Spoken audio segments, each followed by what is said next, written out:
Vamos iniciar nossa quarta videoaula de História no terceiro ano integrado. Nessa nossa quarta videoaula nós vamos começar a falar sobre o nazismo para podermos entrar na Segunda Guerra Mundial. Então, o que teria sido o nazismo? O nazismo foi um partido político alemão que, através da figura de Adolf Hitler, vai difundir a ideologia racista, violência pela Alemanha e se espalhando pelo mundo inteiro. Então, isto é nazismo. Sempre você ouvir falar sobre nazismo, pense na pior coisa que já existiu na face da Terra. Uma coisa realmente terrível que nunca deveria ter acontecido. O que permitiu a expansão do nazismo, o surgimento e a expansão do nazismo? Primeiramente, nós podemos citar a situação econômica e social da Alemanha após a Primeira Guerra Mundial. A Alemanha, que foi a grande responsável, não a única, mas a grande responsável pela Primeira Guerra Mundial, foi derrotada. E toda a culpa recaiu sobre ela. Então ela teve que pagar indenizações, multas aos vencedores. O exército alemão foi humilhado, foi reduzido. A Alemanha não tinha permissão de possuir armamento pesado. Então foram uma série de penalidades que fez com que a Alemanha caísse numa situação terrível, não só moralmente, mas também economicamente. E isso vai fazer com que os alemães alimentem um sentimento de raiva, de inveja e de vingança. Nós vamos ter também o Tratado de Versalhes, que é onde todas essas questões vão ser decididas, tudo que eu falei agora há pouco, que vai ser decidido nesse Tratado de Versalhes. Nós temos o nacionalismo extremo, um assunto que a gente viu na aula passada.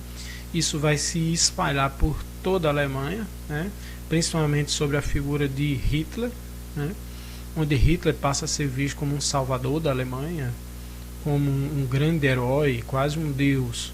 Nós temos também a ideia de superioridade ariana. Isso se espalha dentro da Alemanha. Muitos alemães começam a se achar superiores, não só a pessoas de outros continentes, mas até mesmo que os próprios europeus. Eles acreditavam que eram descendentes de uma raça antiga chamada arianos, que teria vindo da Ásia para a Europa, seriam loiros, fortes, altamente intelectuais, que teriam dado origem ao povo alemão. Uma besteira, uma loucura, uma insanidade, mas que através das ideias de Hitler se propaga. Nós temos também o antissemitismo. Eles começam a difundir um pensamento antissemita. E o que seria esse antissemitismo? É quando você persegue o povo judeu, quando você trata com xenofobia, com agressividade, violência o povo judeu. Chamamos isso de antissemitismo. Semitas são povos antigos, povos que deram origem ao povo judeu. Temos também que falar sobre a questão da grande crise de 1929. Se em 1929 os Estados Unidos entrou num colapso total, a Alemanha, que já estava em uma situação caótica na economia, vai para um estado ainda pior. Só para vocês terem uma ideia o quanto foi negativo a situação econômica da Alemanha durante esse período, que muitas pessoas começaram a usar o dinheiro como papel higiênico. Veja só, utilizando o dinheiro, sairia muito mais barato você usar dinheiro, notas de dinheiro como papel higiênico, do que conseguir comprar um rolo de papel higiênico. Então esse é o maior símbolo de o quanto foi terrível a crise dentro da Alemanha. E essa situação caótica na economia da Alemanha também propiciou que Hitler ganhasse espaço. Vamos falar um pouco sobre esse indivíduo, sobre Hitler e a sua ascensão ao poder. Hitler ele nasceu na cidade de Braunau, na Áustria, no dia 20 de abril de 1889. Ele não nasceu na Alemanha propriamente dita, ele nasceu na Áustria, que por uma série de questões acaba sendo uma espécie de país associado da Alemanha, passou a ser um território alemão durante muito tempo. Então quem nascia na Áustria era mais ou menos um pé na Alemanha, um pé fora, vamos dizer assim. Nós vamos ter também Na juventude, Hitler almejou ser pintor. O sonho dele era ser pintor, ele queria ser artista. Fracassou, não conseguiu, né? Nós vamos ter também a morte da sua mãe, ainda na sua juventude, e ele passou a ser um mendigo, vivia nas ruas, vendendo suas pinturas para conseguir comprar comida. Então veja bem como um indivíduo que chegou à mendicância, né, aí viver nas ruas, dormindo em albergues, vivendo de favores, ter chegado aonde ele chegou. Com a chegada da Primeira Guerra Mundial, Hitler se alista no exército. Essa segunda fotografia aí do meio é desse momento da vida dele. Ele inclusive tentou se alistar no exército austríaco, foi recusado, considerado ele magro e pequeno demais para ser do exército. E aí ele tentou entrar no exército alemão e assim ele conseguiu entrar na guerra. Na guerra ele se destaca, ele recebe medalhas, não era covarde, realmente conseguiu um bom desempenho lá dentro e chegou até a posição de cabo. Sobreviveu à guerra, conseguiu passar por esse período, apesar de que a Alemanha foi derrotada, né, na Primeira Guerra Mundial, mas Hitler sobrevive e é destinado a ser uma espécie de espião pelo exército. Espião de quê? Do Partido Novo que estava surgindo ali em Berlim, que era o Partido dos Trabalhadores Alemães, né? Um partido que se suspeitava ser comunista, né? Então Hitler é colocado ali para ser um espião. Lá dentro ele vai ganhando espaço, vai gostando e acaba se associando ao partido, depois transformando esse partido em partido nazista. Inclusive Hitler, né, como era um pintor, que cria aquele símbolo nazista da suástica dentro da bandeira vermelha. Em 1923, Hitler ele tenta um golpe para tomar o governo na Alemanha. Nesse momento ele já era um dos políticos mais importantes da Alemanha, já tinha tentado se candidatar a chanceler, né, a governante da Alemanha, e não consegue, não se elege, né? E em 1923 ele tenta dar um golpe, é derrotado, não consegue apoio suficiente, é preso, né? Só que na prisão, ele passa um ano preso, ele acaba sendo tratado como um milionário ali dentro. Não é bem uma prisão, é uma espécie de mansão onde ele fica ali preso por um ano, e lá ele escreve um livro que ele chamou de Minha Luta. Esse livro, na verdade, é uma junção de mentiras, né? Ele inventa uma série de mentiras, que ele é de sangue puro, descendente de arianos, passa toda essa lero-lero, essa conversa fiada para enganar o povo alemão, e usando todo esse racismo, esse antissemitismo, essa loucura toda, esse livro dele acaba sendo um grande sucesso. Após um ano ele é julgado e é liberado, ganha a liberdade. Em 1933, com mais sucesso político ainda, com grande pressão política sobre o governante, né, da Alemanha, seu livro, um dos mais vendidos na época, ele acaba ganhando o posto de chanceler. O que seria o chanceler? É como se fosse um vice-presidente. Você tem o presidente e tem o chanceler. Esse chanceler não é eleito pelo povo, ele é escolhido pelo presidente, pelo governante. Então, graças à sua influência, graças à sua pressão política, ele acaba ganhando esse cargo. O presidente Hindenburg, ele é obrigado a escolher Hitler, e Hitler fica ali sendo o segundo mais poderoso do governo. Acontece que no ano de 1934, o presidente Hindenburg morre e Hitler assume o governo, não porque foi eleito, mas porque teve pressão política suficiente para ser indicado como chanceler. E daí para frente ele só sai pós Segunda Guerra Mundial com sua morte, né? Ele assume e vira o grande ditador da Alemanha. Após assumir o governo, Hitler então inaugura o que ele chamou de Terceiro Reich, o que para nós seria o equivalente ao governo absoluto, né? Então aí seria todo o controle de Hitler e do partido nazista sobre a Alemanha. Vamos ver aqui as primeiras medidas tomadas por Hitler com esse Terceiro Reich. Nós vamos ter, para combater a miséria e o desemprego que estava acabando com a Alemanha, ele implanta um sistema imitando o New Deal americano. Então ele cria esse programa para tirar a Alemanha do buraco, tirar a Alemanha da crise. Ele começa também a assassinar os seus adversários políticos, aqueles que eram contra Hitler, que pregavam contra ele, os outros partidos políticos que eram contra ele, matava, ele mandava assassinar ou expulsava do país. Nós vamos ter também a censura dos meios de comunicação, a produção cultural. Então, qualquer tipo de trabalho, seja cinema, revistas, jornais, rádio, que falasse contra Hitler, ele tocava fogo, ele destruía, ele prendia, ele matava, ele censurava, controlava totalmente. Na Alemanha só se podia falar bem dele, mal jamais. Ele utilizava a propaganda a seu favor, existiam vários jornais nazistas, várias revistas, ele começou a investir em cinema, filmes feitos para exaltar Hitler, e cada vez mais a imagem dele vai ficando mais populares. Vocês veem aí uma foto de uma revista da época e um pôster de rua onde Hitler é mostrado quase como um deus, um santo, parece uma imagem de uma igreja, né? Então ele criava toda essa estrutura para ir ficando mais amado, cada vez mais amado pela população. Nós vamos ter a violência como forma de governo, ele usa a força bruta para dominar as pessoas, e nós temos o início das perseguições ao povo judeu.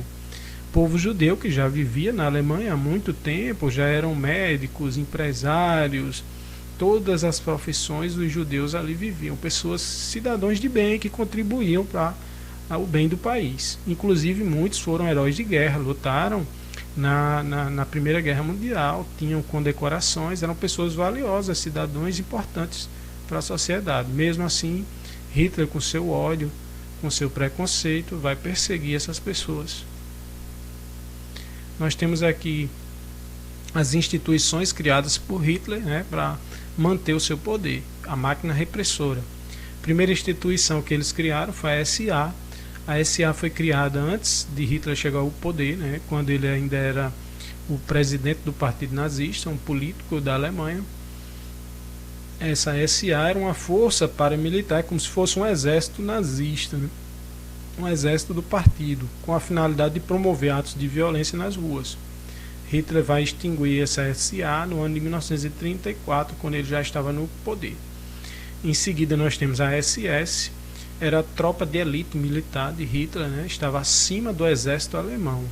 Essa era a tropa exclusiva de Hitler. São esses que vocês veem aí com os trajes negros, né? Geralmente nos filmes que mostram o nazismo, vocês veem bastante esses soldados, esses oficiais da tropa de elite de Hitler. Os grandes líderes nazistas eram todos da SA. Eles agiam sem a interferência do exército alemão, estavam acima das suas armadas da Alemanha. Nós temos também a Gestapo, que é a polícia secreta de Hitler.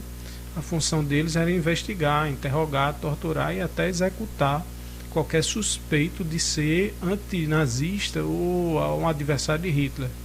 Não importa se você era pobre ou rico, caiu na Gestapo, dificilmente você sairia vivo. Nós temos também as organizações de disseminação da ideologia nazista, como por exemplo a Juventude Hitlerista, eram tipos escoteiros, crianças que eram doutrinadas para serem nazistas, adorarem Hitler, né? Nós temos a Liga das Jovens e Mães Alemães. Eles buscavam pegar desde o berço, né? Desde criancinha, essas pessoas, e até mesmo professores e estudantes. Em cada escola tinha que ter, em cada sala de aula, um retrato imenso de Hitler, né? Então ele era mostrado de uma forma a ser adorado pela população. Temos a ideia de raça pura. Hitler pregava isso. Eu já falei para vocês em outro slide mais atrás. Os alemães seriam descendentes diretos de um povo antigo chamado ariano. Por isso eles seriam superiores ao resto do mundo. Seria a raça mais importante, mais poderosa, que tinha o direito de governar o mundo. Ele vai aplicar a ciência, a purificação da raça em cima disso, estimulando casamentos entre alemães para gerar filhos puros, vamos dizer assim. Condenava casamentos entre nacionalidades diferentes, etnias diferentes. Nós vamos ter casamentos e reprodução somente entre alemães, a propaganda racista alemã, né, e a eliminação dos incapazes, né, chegaram a esse ponto, a esterilização e o assassinato de deficientes, né, e realmente não queria que houvesse ninguém que ele considerasse inferior. E finalmente nós temos os judeus se tornando os inimigos do nazismo. Finalmente Hitler coloca para perseguir esse povo, o povo judeu. Aí nós temos como razões questões religiosas e econômicas. Hitler ele não aceitava que os judeus eram mais bem-sucedidos que ele. Como ele chegou a ser mendigo, ele tinha essa inveja, essa raiva guardada dentro dele. Também a questão religiosa, por acreditar que o povo judeu teria sido responsável pela crucificação de Cristo. Parece ser estranho, mas Hitler era cristão. Ele chegou até a pensar em entrar para o seminário e ser padre. É um absurdo que um monstro desse seja cristão, mas o mundo está cheio de pessoas terríveis que se dizem cristãos. É muito fácil você se justificar dizendo eu sou cristão, mas no final você é uma pessoa horrorosa, né? Então, para ser cristão é realmente bom que você defenda os ideais de igualdade para todos que Jesus pregava, né? Então, essa contradição existia no caso de Hitler. Nós temos perseguições, o povo judeu começa a ser perseguido. Primeiro eles vão perder suas propriedades, expropriação, os bens dos judeus são tomados, suas casas, suas empresas, seus objetos valiosos. Depois nós temos a segregação, os judeus são isolados dentro de guetos, como se você pegasse um bairro e fechasse ele de muros e ali dentro só podia ficar os judeus. Nós vamos ter o trabalho forçado, chega um ponto que ele começa a levar milhares e milhares de judeus para campos de concentração e trabalho forçado, e finalmente a execução. Esses judeus começam a ser exterminados nesses campos de concentração. Tudo isso a gente vai ver na próxima videoaula, certo? Com mais detalhes, que é o Holocausto. Então nós temos até mesmo pesquisas e experiências científicas sendo realizadas com judeus. Coisas abomináveis, de filme de terror realmente. Existe o caso de um médico nazista, né, da SS, o Mengele, que gostava de fazer experiências com crianças, e principalmente com crianças gêmeas. Então era do tipo arrancar o braço, injetar veneno no olho, fazer transplantes sem uso de anestesia. Coisas abomináveis eram feitas com crianças. Experiências científicas terríveis, coisas realmente inacreditáveis. E esse médico nazista, Mengele, acabou fugindo, escapou, veio se refugiar na América do Sul. Existem relatos que ele acabou morrendo, inclusive no Brasil, escondido, sem ninguém saber quem era ele, né? Então, na próxima aula, nós vamos ver isso com mais detalhes. Encerramos por hoje. Vamos ver agora um vídeo e em seguida a nossa atividade.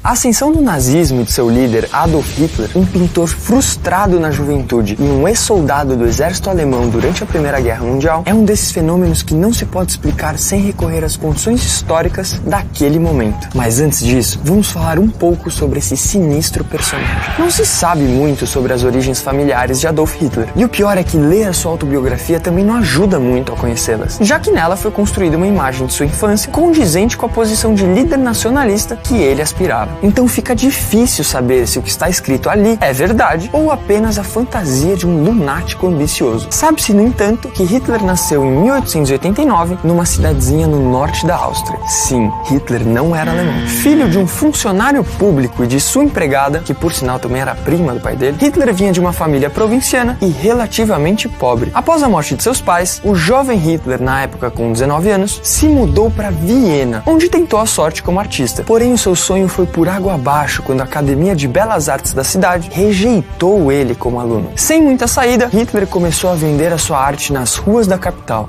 Foi vender a sua arte com as coisas que a natureza dá. Foi ainda durante essa estadia em Viena que Hitler teve o seu primeiro contato com as ideias antissemitas de Liebenfels e com o pan-germanismo de Schonerer, que o levaram a acreditar piamente uma suposta superioridade da raça ariana. Com as suas pretensões artísticas destruídas, Hitler se mudou novamente. Dessa vez, ele foi para Munique, e foi lá que o garoto decidiu se alistar no exército alemão. Não por acaso, era bem a época que estava rolando o começo da Primeira Guerra Guerra Mundial. Empolgado com as ideias nacionalistas de seu tempo, Hitler achou que era uma boa ideia metralhar outras pessoas. Mas, felizmente, sua carreira como militar não foi muito melhor do que como pintor. Por ter vindo de outro país, Hitler nunca conseguiu ser nada além de um soldado raso, apesar de receber algumas medalhas pelo seu empenho e determinação. De qualquer forma, a experiência na guerra deixou nele uma série de ressentimentos que teriam consequências dramáticas para a história da Europa e do mundo. Em novembro de 1918, a Primeira Guerra Mundial terminou com a Alemanha derrotada e humilhada pelas potências aliadas. E no ano seguinte, o Tratado de Versalhes foi assinado e formalizou o fim desse conflito. Esse tratado obrigou a Alemanha a abrir mão de suas colônias e de partes de seu território, a assumir a culpa pelos danos causados à Tríplice Entente, a pagar uma multa enorme para custear as reparações de guerra e, para completar, a Alemanha foi forçada a diminuir os seus efetivos militares de mais de 13 milhões de soldados para apenas 100 mil homens. O país que havia entrado na guerra como uma potência imperialista de salto alto, toda orgulhosa e poderosa, saiu dela arruinada, retalhada, endividada e praticamente sem exército e indústria. Não dá nem para imaginar o tamanho do recalque que essa derrota causou em boa parte dos alemães. Aquela vitória esmagadora que iria provar a superioridade alemã só não rolou. Hitler literalmente encarnou esse sentimento amargo de derrota. Mas mais do que isso, ele soube se aproveitar desse clima de insatisfação generalizada para levar adiante um plano macabro. Em 1919 foi estabelecida no Império Alemão uma república conhecida como República de Weimar. Ela instituiu um regime democrático em que havia um parlamento federal, eleito pela população, chamado de Reichstag, e um presidente da república, responsável por nomear o chanceler, a autoridade máxima do poder executivo. Porém, os primeiros anos dessa república foram muito turbulentos. A economia não ia nada bem. As dívidas acabaram com os cofres públicos. A inflação atingiu níveis estratosféricos e, como consequência final, o bolso dos trabalhadores da classe média alemã havia ficado completamente vazio. Por essas e outras, o SPD, Partido Social Democrata Alemão, que comandava o governo, começou a enfrentar muita oposição. Os conservadores de direita defendiam a reorganização da monarquia e os mais radicais propunham até uma ditadura. Já os grupos de esquerda criticavam as reformas republicanas como insuficientes e alguns chegavam a propor a instauração de um regime comunista. Por causa dessa polarização ideológica, surgiram diversos tipos de discursos políticos. O problema é que alguns eram extremamente perigosos para a frágil democracia germânica. Haviam mais de 70 grupos que possuíam um discurso nacionalista e positivista que culpava os democratas, os judeus, os liberais e os movimentos de esquerda pela derrota na Primeira Guerra Mundial e pelo Tratado de Versalhes. A Revolução Bolchevique de 1917 deixou muita gente com medo. E dentro desses grupos teve um que acabou se destacando muito.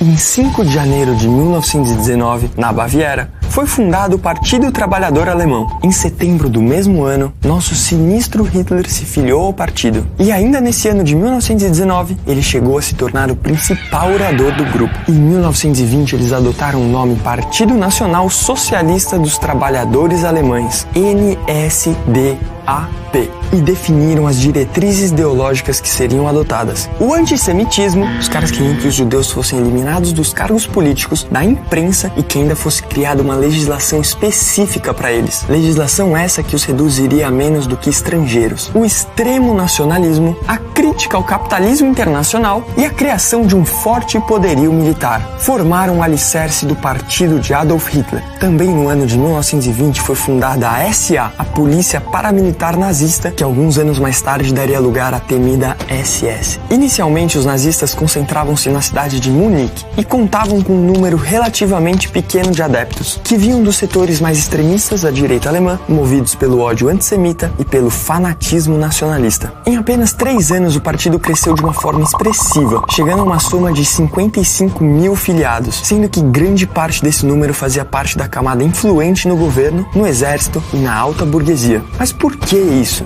Poderíamos dizer que foi o discurso radical contra os judeus, que foi a capacidade retórica de Hitler, ou até mesmo a incorporação de grupos paramilitares por conta de relações privilegiadas com o exército. Só que a real é essa. Assim como na Itália de Mussolini, os ideais do Partido Nacional Socialista dos Trabalhadores Alemães preencheram um vácuo político. Hitler soube explorar os medos perante o capitalismo numa era de depressão pós-guerra, o crescimento de uma esquerda mais militante e um sentimento de humilhação nacional resultante resultante do final da Primeira Guerra Mundial. Enquanto o atrito entre os ideais democráticos e os ideais comunistas desgastava a recente República Alemã, o nazismo surgiu como uma terceira opção. Para muitos, a última opção para evitar o colapso do frágil liberalismo alemão e a revolução do proletariado. Enfim, voltando ao Partido Nacional Socialista dos Trabalhadores Alemães, ou simplesmente Partido Nazista. A crise política e econômica transformou a Alemanha em um barril de pólvora prestes a explodir. O estouro, porém, veio de dentro de uma cervejaria. Em novembro de 1923, inspirados no movimento fascista de Mussolini, Hitler e alguns de seus companheiros de partido iniciaram uma rebelião em uma cervejaria de Munique. Usando a crise como pano de fundo, os nazistas iniciaram um golpe para tomar as rédeas da Alemanha. O golpe arquitetado por ele e seus companheiros de partido em 1923, que ficaria conhecido como Putsch de Munique, foi um fracasso. Hitler foi preso e o partido ficou praticamente desestruturado, mas Adolfinho não se abalou com isso. Durante os 9 meses em que ficou preso, ele escreveu sua autobiografia, intitulada de Mein Kampf. Lá ele deixou registrado todo o seu ódio aos judeus e comunistas, além de ter exaltado muito o nacionalismo alemão. No fundo, ele só reforçou os ideais do partido nazista através da sua história de vida. Entretanto, ao sair da prisão, Hitler se deparou com uma Alemanha bem diferente daquela que conhecia quando foi preso. Entre 1924 e 1929, a economia do país havia passado por uma recuperação graças à ajuda de capital norte-americano. As indústrias retomaram suas atividades, as taxas de desemprego e de inflação diminuíram, os salários aumentaram, tudo muito bem, tudo muito bom. Isso sem falar que Hitler teria que esperar até 1930 para que seu partido começasse a se erguer novamente como uma força política influente. A situação estava complicada para o Adolfinho. Só que aí a grande crise de 1929 chegou à Europa. Então, a íntima relação com os Estados Unidos, o país antes responsável pela reabilitação econômica deles, acabou levando a Alemanha mais uma vez à ruína. Pra quem não tá ligado aí, essa crise começou justamente nos Estados Unidos. E dessa vez foi ainda pior. As indústrias alemãs e o setor bancário quebraram completamente. Em 1930, a produção industrial alemã caiu para 58% do que era em 1928. Mais de 5 milhões de trabalhadores perderam o emprego, o que dá mais ou menos 8% da população. As consequências dessa crise foram tão severas que o governo alemão não conseguiu fazer muita coisa naquele primeiro momento. Porém, essa suposta incompetência do Reichstag em lidar com a crise não passou desapercebida. Por causa dessa situação caótica que se instaurou na Alemanha, vários setores da população alemã começaram a perder a fé no sistema de partido e na própria república. Olha aí o tempo fechando para a democracia. O pior é que ainda a Constituição de Weimar, apesar de essencialmente liberal e democrática, previa a possibilidade de um regime ditatorial em casos de exceção. E foi exatamente por essa fresta que Hitler e os nazistas chegaram ao poder. Apoiado por parte dos empresários, da classe média e dos trabalhadores alemães, o partido nazista conquistou influência suficiente no parlamento, mais precisamente 230 de 608 cadeiras no Parlamento Federal, para, em 1933, conseguir forçar a nomeação de Adolf Hitler para o cargo de chanceler. Você entendeu? Chanceler, sacou? O cargo mais importante do rolê. Aqui jaz a democracia. Inscreva-se no canal. Dá uma olhada no que aconteceu depois. Os partidos da oposição foram imediatamente colocados na ilegalidade. Os nazistas abriram o primeiro campo de concentração em Dachau. No começo ele era para abrigar os prisioneiros políticos. Só que aí ele digievoluiu para uma casa de assassinato de artistas, intelectuais, ciganos, pessoas deficientes, homossexuais e principalmente judeus.